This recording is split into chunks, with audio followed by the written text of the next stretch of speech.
പത്തനംതിട്ടയിലെത്തിയ രാഹുൽ ഗാന്ധി അടൂരിലെ തെരഞ്ഞെടുപ്പ് പ്രചരണ പരിപാടിക്കിടയിൽ ഒരു കാര്യം പറഞ്ഞു. പുള്ളി പറഞ്ഞതെന്ന് വെച്ച് കഴിഞ്ഞാൽ ഇവിടെ തെരഞ്ഞെടുപ്പ് വരാൻ പോകണല്ലോ. അപ്പോൾ തെരഞ്ഞെടുപ്പിൽ UDFും മറുഭാഗത്ത് LDFും BJPയും തമ്മിലുള്ള ഒരു സംയുക്ത സഖ്യവുമാണ് മത്സരത്തിനിറങ്ങിയത് എന്നാണ് പറയുന്നത്. അതായത് ആ ഒരു സഖ്യം ഇവിടെ ഇവർ പറയുന്നത് വെച്ച് കഴിഞ്ഞാൽ ഒരു LDFും BJPയും തമ്മിലുള്ള ഒരു സഖ്യം കേരളത്തിൽ നിലനിൽക്കുന്നു എന്നാണ് പറയുന്നത്. അതിന് കുറച്ച് തെളിവുകളും കൂടി രാഹുൽ ഗാന്ധി മുന്നോട്ട് വയ്ക്കുന്നുണ്ട്. അതായത് മോദി കേരളത്തിലെത്തുമ്പം ശബരിമല വിഷയം പറയുന്നില്ല, അങ്ങനെ കുറേ കാര്യങ്ങൾ ഇങ്ങനെ തെളിവ് സഹിതം പറഞ്ഞത്. തെളിവല്ല, പുള്ളിയുടേതായ അഭിപ്രായം പറഞ്ഞുകൊണ്ട് തന്നെയാണ് രാഹുൽ ഗാന്ധി ഇപ്പോൾ ഇതെല്ലാം പറഞ്ഞിരിക്കുന്നത്. നമുക്കിതിനെ എങ്ങനെ, രാഹുൽ ഗാന്ധി പറഞ്ഞതിനെ നമുക്ക് എങ്ങനെ കാണാം? തള്ളിക്കളയാം. ഒറ്റ വാക്കിൽ അത്രേ ഉള്ളൂ, തള്ളിക്കളയാം. കാര്യം വേറൊന്നും കൊണ്ടല്ല, ഈ രാഹുൽ ഗാന്ധി എന്ന് പറയുന്ന ഒരു നേതാവിനെ ശരിക്കും ഈ കോൺഗ്രസ്സുകാർ എന്തോ വലിയ സംഭവമാണ് എന്ന് കരുതി കൊണ്ടു നടക്കുന്നു എന്നതിനപ്പുറത്തേക്ക് അവർക്കതല്ലേ പറ്റൂ. അത്രേ ഉള്ളൂ. അതല്ലാതെ വേറെ എനിക്ക് രാഹുൽ ഗാന്ധി ഒരു വലിയ കരിസ്മയുള്ള നേതാവാണോ എന്നൊക്കെ ചോദിച്ചു കഴിഞ്ഞാൽ ഒന്നും പറയാനില്ല. പിന്നെ തന്നെയല്ല, ഈ പറയുന്ന രാഹുൽ ഗാന്ധി വയനാട്ടിൽ പോയി എന്ന് സംസാരിക്കൂ. വയനാട്ടിൽ ചെന്നിട്ട് അവിടുത്തെ സാധാരണക്കാരോട് പോയി കാര്യങ്ങൾ സംസാരിക്കൂ. ഈ കഴിഞ്ഞ ഒരു മാസമായല്ലോ രാഹുൽ ഗാന്ധിയും പ്രിയങ്ക ഗാന്ധിയും കൂടെ അവിടെ വന്ന് അവിടെ തറക്കല്ലിട്ടിട്ട് പോയല്ലോ. അവിടെ ചെടിയെങ്കിലും മുളച്ചോ എന്നറിയാൻ വേണ്ടിയിട്ടെങ്കിലും ഈ രാഹുൽ ഗാന്ധി അങ്ങോട്ട് പോയോ? ടെക്നിക്കലി നോക്കുമ്പോൾ ഈ രാഹുൽ ഗാന്ധിയെ ആദ്യം ജയിപ്പിച്ചത് വയനാട്ടിൽ നിന്നാണ്, രണ്ടാമത് ജയിപ്പിച്ചത് വയനാട്ടിൽ നിന്നാണ്, മൂന്നാമതാണ് പ്രിയങ്ക ഗാന്ധി വരുന്നത്. 2 തവണ വയനാട്ടിന് MP ആയിട്ടിരിക്കുന്ന ഒരാളാണ് രാഹുൽ ഗാന്ധി. ഈ കഴിഞ്ഞ 26-ാം തീയതി ഫെബ്രുവരി മാസം 26-ാം തീയതി അവിടെ പോയി എന്നിട്ട് നാട്ടുകാരുടെ മുമ്പിൽ നാടകം കളിച്ചിട്ട് വന്നൊരു നേതാവാണ് രാഹുൽ ഗാന്ധി. എന്നിട്ട് ഇവിടെ കേരളത്തിൽ വന്നിട്ട് പറയുകയാണ് ഇവിടെ BJPയും CPMും തമ്മിൽ ഡീലാണെന്ന്. ഇതെന്ത് തെളിവിന്റെ അടിസ്ഥാനത്തിലാണ് പറയുന്നത്? ഈ പറയുന്ന അരവിന്ദ് കെജ്രിവാൾ എന്ന് പറയുന്ന മുഖ്യമന്ത്രിയെ പിന്നെ BJPയുടെ സർക്കാർ പിടിച്ച് പൂട്ടി പിന്നെ ജയിലിലിടാൻ ആരാണ് കാരണക്കാരൻ? അരവിന്ദ് കെജ്രിവാളിന്റെ അവസ്ഥ ആലോചിച്ച് നോക്കൂ. ആരാണ് കാരണക്കാരൻ? ഡൽഹി കോൺഗ്രസിന്റെ നേതാവാണ്. അദ്ദേഹമാണ് പരാതി കൊടുത്തത്. അവിടെ ആണ്ട് കോടിക്കണക്കിന് രൂപയുടെ 170 കോടി 700 കോടി കൊണ്ട് അഴിമതി നടന്നിട്ടുണ്ടെന്ന് പറഞ്ഞിട്ട്, മദ്യനയ അഴിമതി കേസ്. അപ്പോൾ എന്നിട്ട് ഇയാൾക്കെതിരെ നടപടി എടുക്കണം, തെളിവുകൾ ഉണ്ട് എന്നും പറഞ്ഞുകൊണ്ട് പോലീസിനെ സമീപിക്കുന്ന ആള് കോൺഗ്രസ്സുകാരനാണ്, സ്വന്തം ഘടകകക്ഷിയാണ്, ഇന്ത്യ മുന്നണിയിലെ കക്ഷിയാണ്. പിന്നെ ആ സമയത്തും അരവിന്ദ് കെജ്രിവാൾ.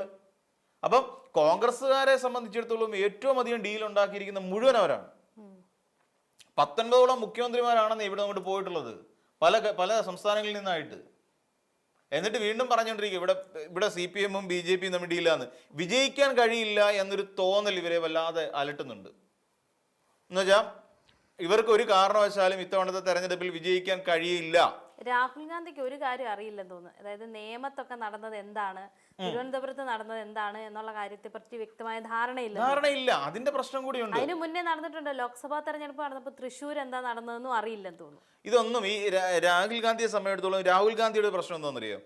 എവിടെയെങ്കിലും വന്നൊരു വിഷയം, ഒരു ആരോപണം ഉന്നയിക്കും. എന്നിട്ട് ഈ ആരോപണം ഉന്നയിച്ചിട്ട് നേരെ നാട് വിടും. ഇതിനു മുമ്പ് വോട്ട് ചോരി എന്നും പറയാണ്ട് അവിടെ മഹാരാഷ്ട്ര തെരഞ്ഞെടുപ്പിൽ കുറെ അങ്ങനെ നടന്നിട്ടുണ്ട്, വോട്ട് കുറെ കൊണ്ടുപോയിട്ടുണ്ട്. എന്നിട്ട് എന്ത് ചെയ്തു? എന്നിട്ട് ഈ രാഹുൽ ഗാന്ധി എന്ത് ചെയ്തു? ഈ വോട്ട് ചോരി അവസാനിപ്പിക്കാൻ വേണ്ടി എന്തെങ്കിലും ഒരു മൂവ്മെന്റ്, അതായത് നിയമപരമായിട്ടോ അല്ലാതെയോ ഒരു മൂവ്മെന്റ് രാഹുൽ ഗാന്ധിയുടെ കയ്യിൽ നിന്നുണ്ടായോ? എന്തുകൊണ്ടാണ് ഉണ്ടാവാത്തത്? എന്താ ഉണ്ടാവാനുള്ള ഒരു പ്രശ്നം എന്താണ് രാഹുൽ ഗാന്ധിക്ക്? ഒന്നും രാഹുൽ ഗാന്ധിയുടെ ഭാഗത്ത് ഉണ്ടാവുന്നതേ ഇല്ല. എന്നിട്ട് വെറുതെ ആരോപണം ഉന്നയിച്ചാൽ മതിയോ? ഇവിടെ കേരളത്തിൽ BJP CPM ഡീലുണ്ടെങ്കിൽ തീർച്ചയായിട്ടും കോൺഗ്രസ്സുകാർ പിന്നെ അതിനുവേണ്ടി ഒരു തെളിവുണ്ടാക്കി തരൂ. ഇവിടെ ഇത് നമ്മുടെ KC വേണുഗോപാൽ എഴുതി കൊടുക്കുന്ന പ്രസംഗം, അല്ലെ KC വേണുഗോപാൽ പറഞ്ഞു പഠിപ്പിക്കുന്ന കുറെ കാര്യങ്ങൾ ഇവിടെ വന്ന് കേരളത്തിൽ വന്ന് വിളമ്പിട്ട് ഒരു കാര്യമില്ല. ഇവിടെ ശബരിമലയൊക്കെ സ്വർണം കട്ടത് ആരാ സ്വർണം കട്ടത്? രാഹുൽ ഗാന്ധി എന്ന് പിന്നെ ചെന്നിട്ട് സ്വന്തം അമ്മയോട് ചോദിക്കട്ടെ, സോണിയാഗാന്ധിയോട് പോയി ചോദിക്കട്ടെ. ഈ സ്വർണം കട്ടവന്മാരെ എന്തിനാണ് അമ്മയെ വീട്ടിൽ വിളിച്ച് കയറ്റി എന്ന് സോണിയാഗാന്ധിയോട് പോയി ചോദിക്കട്ടെ ആദ്യം. ഉണ്ണികൃഷ്ണൻ പോറ്റി എങ്ങനെയാണ് ഈ പിന്നെ ജൻപതിൽ വന്നത്? പോയി ചോദിക്കട്ടെ. പ്രിയങ്ക ഗാന്ധിയോടും റോബർട്ട് വാദ്രയോടും ചോദിക്കട്ടെ എങ്ങനെയാണ് ഇവർ അതിനകത്തേക്ക് വന്നതെന്ന്. ആദ്യം അക്കാര്യത്തിൽ ഒരു ക്ലാരിഫിക്കേഷൻ രാഹുൽ ഗാന്ധി വരുത്തട്ടെന്നേ. സ്വന്തം വീട്ടിൽ ഈ ഉണ്ണികൃഷ്ണൻ പോറ്റിയും അടൂർ പ്രകാശും പിന്നെ നമ്മുടെ ആന്റോ ആന്റണിയും ഒക്കെ വന്നതിന് എങ്ങനെ എത്തി എന്നുള്ളതിൻ്റെ കറക്റ്റ് കാര്യം സോണിയാഗാന്ധിയെ കണ്ടോ പ്രിയങ്ക ഗാന്ധിയോ റോബർട്ട് വാദ്രയോ ആരെങ്കിലും കണ്ടിട്ട് പിന്നെ അതിനെക്കുറിച്ച് ആദ്യം പിന്നെ ഇങ്ങനെ വിശദീകരിക്കട്ടെ. അത്രയ്ക്ക് ചങ്കുറപ്പുള്ള രാഹുൽ ഗാന്ധിയാണ് വിശദീകരിക്കട്ടെ. അതിനുശേഷം പോരെ നമ്മളുടെ അടുത്ത ഡീൽ വരേണ്ടത്. അതിനുശേഷമാണ് ഇവിടെ ഡീൽ നടന്നിട്ടുണ്ടോ ഇല്ല എന്നുള്ള കാര്യം പറയേണ്ടത്. അപ്പൊ പ്രൈമറിലി അതാണ് വേണ്ടത്. ആദ്യം ആ കാര്യത്തിൽ ഒരു തീരുമാനം ആദ്യം ഉണ്ടാക്കിയെടുക്കുക എന്നുള്ളതാണ് മിനിമം ജനങ്ങളുടെ കമ്മിറ്റ്മെന്റ് ഉള്ള ഒരു നേതാവ് ചെയ്യേണ്ടത്. 2, ഇവിടെ BJP CPM ഡീൽ ആരോപിച്ചുകൊണ്ടിരിക്കുന്ന ഈ രാഹുൽ ഗാന്ധി സ്വന്തം മണ്ഡലത്തിലെ ജനങ്ങൾക്ക് വേണ്ടി കോൺഗ്രസ് പിരിച്ച പണത്തെക്കുറിച്ച് ഈ KPCCയിലെ ഏതെങ്കിലും ഒരു നേതാവിനെ വിളിച്ചു നിർത്തി ചോദിച്ചിട്ടുണ്ടോ? KPCCയുടെ സണ്ണി വക്കീലുണ്ടല്ലോ, സണ്ണി വക്കീലിനെ വിളിച്ചു നിർത്തി, ഡേ നിങ്ങൾ എന്തൊരു പണിയാണ് കാണിച്ചത്, എൻ്റെ മണ്ഡലമാണത്, എൻ്റെ മണ്ഡലത്തിലുള്ള എൻ്റെ അവിടുത്തെ ആൾക്കാർക്ക് വേണ്ടി പിരിച്ചു എന്ന് പറയുന്ന പണം എത്രയാണ്, എവിടെയാണ്, എത്ര ബാക്കിയുണ്ട്, ഇതുവരെ ചോദിച്ചില്ലല്ലോ. പോട്ടെ, അതും പോട്ടെ, 100 വീട് എൻ്റെ സ്വന്തം മണ്ഡലത്തിലേക്ക് വയനാട്ടിലേക്ക് ഓഫർ ചെയ്ത ഒരാളാണ് രാഹുൽ ഗാന്ധി. എന്നിട്ട് ആ 100 വീട് എവിടെ എത്തിച്ചു, എവിടെ വരെ എത്തിച്ചു? അതിനെക്കുറിച്ചും വിശദീകരിക്കാനുണ്ട്, അതിനെക്കുറിച്ചും പറയാനുണ്ടെന്ന് രാഹുൽ ഗാന്ധി. സ്വന്തം പാർട്ടിക്കുള്ളിൽ നടക്കുന്ന ഈ പറയുന്ന വിഭാഗീയ പ്രവർത്തനങ്ങൾ, അതിനെക്കുറിച്ച് എന്തെങ്കിലും മിണ്ടാത്തത്? അപ്പൊ എല്ലാം എടുത്തിട്ട് CPMന്റെ തലയിലേക്ക് കൊട്ടിയിട്ടുകൊണ്ട്, ഇതാ ഞാൻ നേരത്തെ പറഞ്ഞിട്ടുള്ള പോലെ ഇതൊരു വർഗീയ പരിവേഷം ഉണ്ടാക്കി കൊടുക്കലാണ്. എന്ന് വെച്ചാൽ ഇവിടുത്തെ മുസ്ലിം വോട്ടുകൾ, അതായത് ന്യൂനപക്ഷ വോട്ടുകൾ കോൺഗ്രസിലേക്ക് അല്ലെങ്കിൽ UDFിലേക്ക് ഏകീകരിക്കപ്പെടുന്നതിന് വേണ്ടിയിട്ട് നടത്തിക്കൊണ്ടിരിക്കുന്ന മനഃപൂർവ്വ ശ്രമങ്ങളാണ്. അതിനാണ് ഈ പറയുന്ന BJP വോട്ട്, RSS വോട്ട് എന്ന് പറഞ്ഞാൽ സ്വാഭാവികമായിട്ട് ഇത് എന്ത് വോട്ടാണ്? ഹിന്ദു വോട്ടുകളാണ്. BJP ഡീൽ എന്ന് പറഞ്ഞാൽ ഹിന്ദു സംഘപരിവാർ അജണ്ടകളോട് CPM കോംപ്രമൈസ് ചെയ്തു എന്നാണ് അതിൻ്റെ അർത്ഥം. എന്ന് വെച്ചാൽ അങ്ങനെ കോംപ്രമൈസ് ചെയ്യുന്ന CPM ന്യൂനപക്ഷങ്ങളിൽ നിന്ന് അകന്നു പോകുന്നു എന്നൊരു ഒരു നരേറ്റീവ് സൃഷ്ടിക്കുക എന്നുള്ളതാണ്. അപ്പോൾ അന്നേരം എന്താ സംഭവിക്കുക? ന്യൂനപക്ഷങ്ങൾ പിന്നിലേക്ക് മാറ്റപ്പെടുന്നു. ന്യൂനപക്ഷങ്ങൾ മാറി, ന്യൂനപക്ഷങ്ങളെ CPMന് വേണ്ട, ന്യൂനപക്ഷ വിരോധം, ഇവിടെ ഉത്തരേന്ത്യയിലെ പോലെ ന്യൂനപക്ഷങ്ങൾ പീഡിപ്പിക്കപ്പെടും. അങ്ങനെ വരുന്ന സാഹചര്യത്തിൽ സ്വാഭാവികമായിട്ടും ന്യൂനപക്ഷങ്ങളുടെ വോട്ടെല്ലാം കോൺഗ്രസിലേക്ക് പോകും. ഇതിനു വേണ്ടിയിട്ട് നടത്തിക്കൊണ്ടിരിക്കുന്ന ഒരു വൃത്തിയുടെ ഒരു പരിപാടിയാണ് ഈ പറയുന്ന സാധനം, അല്ല വേറൊന്നുമല്ല. അത് തന്നെ ഈ തത്തമേ പൂച്ച പൂച്ച എന്ന് പറഞ്ഞു പഠിക്കുന്ന പോലെ KC വേണുഗോപാൽ തത്തമേ പൂച്ച പൂച്ച എന്ന് പറയും. ഇതാ പറയുന്ന രാഹുൽ ഗാന്ധി അവിടെ കയറിയുന്നുണ്ട്, വീണ്ടും ഇത് തന്നെ ആവർത്തിക്കുന്നു. അത്രയേ ഉള്ളൂ കാര്യം. അല്ല, ഇത് രാഹുൽ ഗാന്ധിയുടെ തലേന്ന് വരുന്നൊന്നുമല്ല.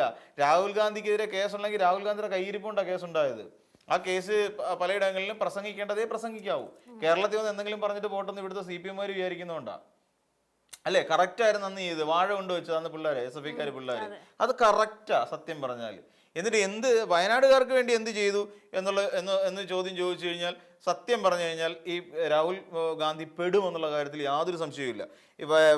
ഇവിടെ വന്നു 100 വീടുകൾ അവിടെ, അതോടൊപ്പം പ്രിയങ്ക ഗാന്ധി ഇവിടെ വന്ന് പറഞ്ഞിട്ട് പോയ കാര്യങ്ങൾ, ഇനി അതല്ല കോൺഗ്രസ്സുകാർ കൊടുക്കാമെന്ന് പറഞ്ഞ വീടുകൾ എവിടെ, ഇത്തരം കാര്യങ്ങളിലൊക്കെ കൃത്യമായൊരു തീരുമാനം ഉണ്ടാവണം. ഗ്യാരണ്ടി 72,000 രൂപ വെച്ച് കൊടുക്കുമെന്ന് പറഞ്ഞു ഒരു വർഷം, അതെവിടെയാ? അതെവിടെയെങ്കിലും നടപ്പിലാക്കിയിട്ടുണ്ടോ? പോട്ടെ, കോൺഗ്രസ് ഭരിക്കുന്ന സംസ്ഥാനങ്ങളിൽ എവിടെയെങ്കിലും നടപ്പിലാക്കിയിട്ടുണ്ടോ? ഹരിയാനയിൽ എന്ത് സംഭവിച്ചു? ഡൽഹിയിൽ എന്ത് സംഭവിച്ചു? മഹാരാഷ്ട്രയിൽ എന്താണ് സംഭവിച്ചത്? ബീഹാറിൽ എന്താണ് സംഭവിച്ചത്? ഇനിയിപ്പോൾ ആകെയുള്ളത് കർണാടകയും കേരളവും മാത്രമേ ഉള്ളൂ.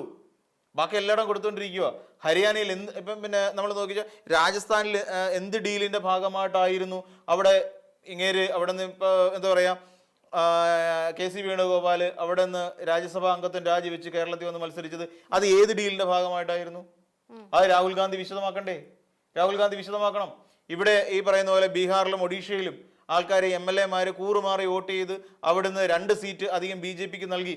അത് എന്ത് തരം കാലുമാറ്റമായിരുന്നു? അത് എന്ത് ഡീലായിരുന്നു? ഇതിനെക്കുറിച്ച് രാഹുൽ ഗാന്ധി വിശദീകരിക്കണ്ടേ? കർണാടകയിൽ അത് വിശദീകരിക്കണ്ടേ? ഈ പറയുന്ന രാജ്യസഭ MPമാരെ BJPക്ക് സംഭാവന ചെയ്യുന്ന ഒരു പ്രത്യേകതരം ഇനത്തിൽപ്പെട്ട വകുപ്പുകളാണ് ശരിക്കും കോൺഗ്രസ്സുകാർ. എന്നിട്ട് എവിടെയും ചെന്ന് ചെയ്യുന്നുണ്ട് ഇത് പറയുക. ഇപ്പം ശബരിമല സ്വർണ്ണക്കൊള്ളയിൽ ഇപ്പം പണി മേടിച്ചിരിക്കുന്നു, ഇനിയിപ്പം ന്യൂനപക്ഷങ്ങളെ ഇവിടെ അകറ്റാൻ വേണ്ടി ചെയ്യും. ഡീലിനെ കുറിച്ച് പറയുമ്പോഴും ഈ രീതിയിൽ എല്ലാ കാര്യങ്ങളും വ്യക്തമായി കേരളത്തിൽ വന്നത് പ്രസംഗിക്കാൻ രാഹുൽ ഗാന്ധി ഇനിയെങ്കിലും പഠിക്കണം.